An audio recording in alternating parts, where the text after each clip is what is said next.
Connaissez-vous Excalibur, l'épée magique légendaire attribuée au roi Arthur, l'épée capable de couper à travers toute matière? La légende d'Excalibur a été de nombreuses fois adaptée, transformée et dérivée à travers la culture populaire.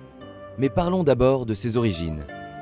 Mentionnée pour la première fois sous ce nom par le poète français Chrétien de Troyes, l'épée possède d'autres noms tels que Chastifol, Calet-de-Voulre en gallois, Calibourne ou encore Excalibor. Il existe deux origines à cette épée.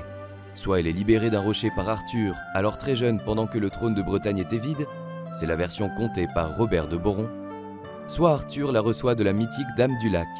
C'est la version contée par Thomas Malory près de 200 ans plus tard. L'épée permet à son détenteur, lorsqu'elle le reconnaît comme légitime, une puissance considérable et la capacité de tout couper, tandis que le fourreau confère une invincibilité.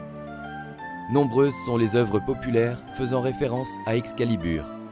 Bien évidemment, on retrouve la série Camelot ou le film d'animation Merlin l'Enchanteur de Disney de 1963. Mais on retrouve des références plus ou moins subtiles un peu partout. Elle est le thème principal de l'album éponyme du groupe de métal Gravedigger. On la retrouve dans la série Charmed ou l'émission de Fort Boyard où elle est une épreuve de force.